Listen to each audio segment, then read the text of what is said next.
ಇವತ್ತೊಂದು ಚಟ್ನಿ ರೆಸಿಪಿನ ಶೇರ್ ಮಾಡ್ತಾ ಇದ್ದೀನಿ. ಇದನ್ನು ನೀವು ಇಡ್ಲಿ, ದೋಸೆ, ಚಪಾತಿ, ಬಿಸಿ ಬಿಸಿ ಅನ್ನ, ಜೋಳದ ರೊಟ್ಟಿ, ಅಕ್ಕಿ ರೊಟ್ಟಿ ಯಾವುದ್ರ ಜೊತೆ ಬೇಕಾದರೂ ಸರ್ವ್ ಮಾಡ್ಕೋಬೋದು. ಟೇಸ್ಟ್ ಅಂತೂ ತುಂಬ ಚೆನ್ನಾಗಿರುತ್ತೆ. ಬನ್ನಿ ಇದನ್ನು ಹೇಗೆ ಮಾಡೋದು ಅಂತ ನೋಡೋಣಂತೆ. ಇಲ್ಲಿ ಫಸ್ಟು ಒಂದು ಪ್ಯಾನ್ ತೊಗೊಂಡಿದ್ದೀನಿ. ಅದಕ್ಕೆ 1 ಬೌಲಷ್ಟು ಶೇಂಗಾ ಬೀಜನ ತೊಗೊಂಡಿದ್ದೀನಿ. ಈ ಶೇಂಗಾ ಬೀಜನ ಫುಲ್ ಕಲರ್ ಚೇಂಜ್ ಆಗೋ ತನಕ ಎಣ್ಣೆ ಹಾಕ್ದಲೇ ಚೆನ್ನಾಗಿ ಫ್ರೈ ಮಾಡ್ಕೋಬೇಕು. ನೋಡಿ, ಶೇಂಗಾ ಬೀಜ ಚೆನ್ನಾಗಿ ಫ್ರೈ ಆಗಬೇಕು. ಆಮೇಲೆ ಕೆಲವರು ಶೇಂಗಾ ಬೀಜ ಉಪಯೋಗಿಸ್ಕೋಬೇಕಾದ್ರೆ ಸಿಪ್ಪೆ ತೆಗೆದುಬಿಟ್ಟು ಉಪಯೋಗಿಸ್ಕೊತೀರಾ. ಶೇಂಗಾ ಬೀಜನ ಆ್ಯಕ್ಚುಲಿ ಸಿಪ್ಪೆ ಸಮೇತ ಉಪಯೋಗಿಸೋದ್ರಿಂದ ತುಂಬ ಹೆಲ್ತ್ ಬೆನಿಫಿಟ್ಸ್ ಎಲ್ಲ ತುಂಬ ಇರುತ್ತೆ. ಹಾಗಾಗ್ಬಿಟ್ಟು ಚಟ್ನಿಗೆ ಅದಕ್ಕೆಲ್ಲ ಯೂಸ್ ಮಾಡಬೇಕಾದ್ರೆ ಸಿಪ್ಪೆ ತೆಗಿಯೋದನ್ನು ಅವಾಯ್ಡ್ ಮಾಡಿ. ನೋಡಿ, ಇವಾಗ ಚೆನ್ನಾಗಿ ಇದು ಫ್ರೈ ಆಗಾದಮೇಲೆ ಒಂದು ಬೌಲಿಗೆ ತೆಗೆದಿಟ್ಕೊತಾ ಇದ್ದೀನಿ. ಈಗ ಅದೇ ಪ್ಯಾನ್ಗೆ 1 ಸ್ಪೂನ್ನಷ್ಟು ಎಣ್ಣೆ ಹಾಕ್ಕೊಂಡಿದ್ದೀನಿ. ಎಣ್ಣೆ ಒಂದು ಸ್ವಲ್ಪ ಚೆನ್ನಾಗಿ ಕಾದ್ಮೇಲೆ ಇದಕ್ಕೆ 1 ಈರುಳ್ಳಿ ಮೀಡಿಯಮ್ ಸೈಜಿಂದು ದೊಡ್ಡದಾಗಿ ಕಟ್ ಮಾಡಿ ಹಾಕ್ತಾ ಇದ್ದೀನಿ.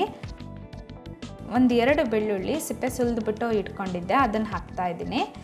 ಈಗ ಈರುಳ್ಳಿ ಬೆಳ್ಳುಳ್ಳಿ ಒಂದು ಸ್ವಲ್ಪ ಕಲರ್ ಚೇಂಜ್ ಆಗಬೇಕು. ಅಲ್ಲಿವರೆಗೂ ನಾವು ಇದನ್ನು ಎಣ್ಣೆಯಲ್ಲಿ ಚೆನ್ನಾಗಿ ಫ್ರೈ ಮಾಡ್ಕೋಬೇಕು. ಅದೊಂದು ಸ್ವಲ್ಪ ಫ್ರೈ ಆಗಾದಮೇಲೆ ಇದಕ್ಕೆ 5-6 ಹಸಿಮೆಣ್ಸಿನ್ಕಾಯಿನ ಯೂಸ್ ಮಾಡ್ಕೊತಾ ಇದ್ದೀನಿ.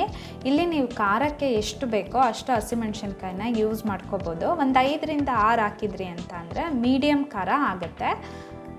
ಸ್ವಲ್ಪ ಖಾರ ಜಾಸ್ತಿ ಬೇಕು ಅಂದರೆ ಇನ್ನೂ 1-2 ಹಸಿಮೆಣ್ಸಿನ್ಕಾಯಿನ ಹಾಕ್ಕೋಬೋದು. ಇಲ್ಲಿ 4-5 ಟೊಮೆಟೊ ಕಾಯಿನ ಒಂದು ಸ್ವಲ್ಪ ದೊಡ್ಡದಾಗಿ ಕಟ್ ಮಾಡಿ ಇಟ್ಕೊಂಡಿದ್ದೆ, ಅದನ್ನು ಹಾಕ್ತಾ ಇದ್ದೀನಿ. ನೋಡಿ, ಟೊಮೆಟೊ ಕಾಯಿ ಹಾಕ್ಬಿಟ್ಟು ಚೆನ್ನಾಗಿ ಎಣ್ಣೆಯಲ್ಲಿ ಫ್ರೈ ಮಾಡ್ಕೋಬೇಕು. ಇದಕ್ಕೆ ನಾನು ಇವಾಗ ರುಚಿಗೆ ತಕ್ಕಷ್ಟು ಉಪ್ಪು ಹಾಕ್ಕೊತಾ ಇದ್ದೀನಿ. ಟೊಮೆಟೊ ಕಾಯಿ ಚಟ್ನಿ ಅಂತೂ ಸೂಪರಾಗಿರುತ್ತೆ. ಒಂದು ಸಲ ಈ ರೀತಿ ಮಾಡಿಬಿಟ್ಟು ನೋಡಿ, ತುಂಬ ಚೆನ್ನಾಗಾಗತ್ತೆ.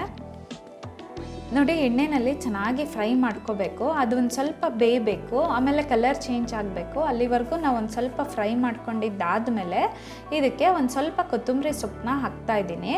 ಮತ್ತು ಇದಕ್ಕೆ 1 ಬೌಲಷ್ಟು ತೆಂಗಿನಕಾಯಿ ತುರಿನ ಹಾಕ್ತಾ ಇದ್ದೀನಿ. ನೀವು ತಕ್ಷಣವೇ ಈ ಚಟ್ನಿನ ಯೂಸ್ ಮಾಡ್ಕೊಳ್ಳೋದಾದರೆ ತೆಂಗಿನಕಾಯಿ ರುಬ್ಬೋಬೇಕಾದ್ರೆ ಹಾಕ್ಕೊಂಡ್ರೂ ಆಗುತ್ತೆ. ಬಟ್ 1-2 ದಿನ ಇಟ್ಟುಬಿಟ್ಟು ತಿನ್ನೋದಾದರೆ ಈ ಥರ ಎಣ್ಣೆಯಲ್ಲಿ ಫ್ರೈ ಮಾಡಬೇಕಾದ್ರೆ ತೆಂಗಿನಕಾಯಿ ಹಾಕ್ಬಿಟ್ಟು ಫ್ರೈ ಮಾಡಿದ್ವಿ ಅಂತಂದರೆ 1-2 ದಿನ ಹಾಗೇ ಇಟ್ಬಿಟ್ಟು ಯೂಸ್ ಮಾಡ್ಕೋಬೋದು. ಚೆನ್ನಾಗಿ ಕೊತ್ತಂಬರಿ ಸೊಪ್ಪು ಮತ್ತು ತೆಂಗಿನಕಾಯಿನ ಎಣ್ಣೆಯಲ್ಲಿ ಫ್ರೈ ಮಾಡ್ಕೋಬೇಕು.